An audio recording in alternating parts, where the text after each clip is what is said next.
The Book of Ruth. Chapter 2. Naomi had a relative of her husband's, a mighty man of wealth, of the family of Elimelech, and his name was Boaz. Ruth the Moabitess said to Naomi, "Let me now go to the field, and glean among the ears of grain after him in whose sight I find favor." She said to her, "Go, my daughter." She went, and came, and gleaned in the field after the reapers, and she happened to come to the portion of the field belonging to Boaz, who was of the family of Elimelech. Behold, Boaz came from Bethlehem, and said to the reapers, "May Yahweh be with you." They answered him, "May Yahweh bless you."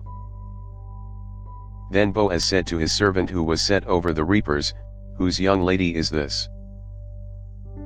The servant who was set over the reapers answered, "It is the Moabite lady who came back with Naomi out of the country of Moab." She said, "Please let me glean and gather after the reapers among the sheaves." So she came, and has continued even from the morning until now, except that she rested a little in the house. Then Boaz said to Ruth, "Listen, my daughter. Don't go to glean in another field, and don't go from here, but stay here close to my maidens. Let your eyes be on the field that they reap, and go after them. Haven't I commanded the young men not to touch you? When you are thirsty, go to the vessels, and drink from that which the young men have drawn."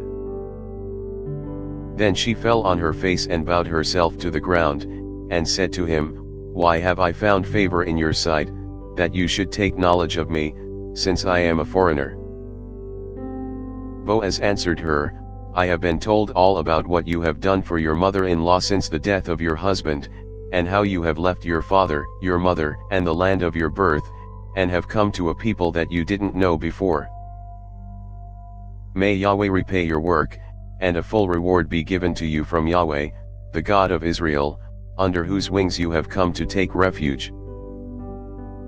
Then she said, "Let me find favor in your sight, my lord, because you have comforted me, and because you have spoken kindly to your servant, though I am not as one of your servants." At mealtime Boaz said to her, "Come here, and eat some bread, and dip your morsel in the vinegar." She sat beside the reapers, and they passed her parched grain. She ate, was satisfied, and left some of it.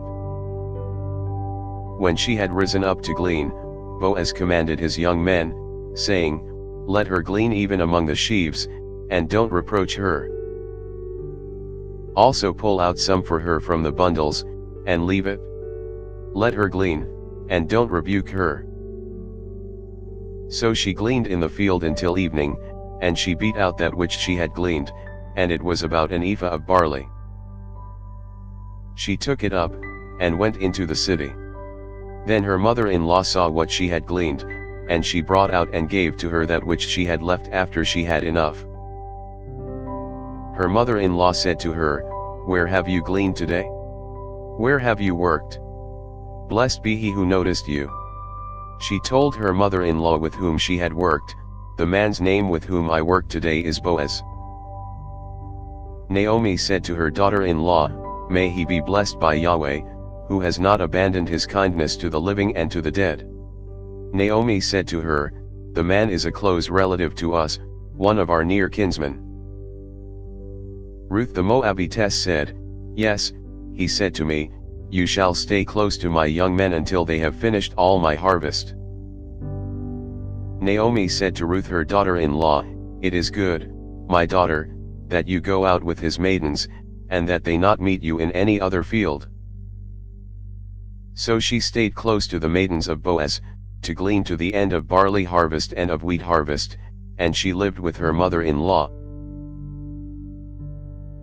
Thanks for listening. If you liked our video, give us a thumbs up and subscribe, it really helps.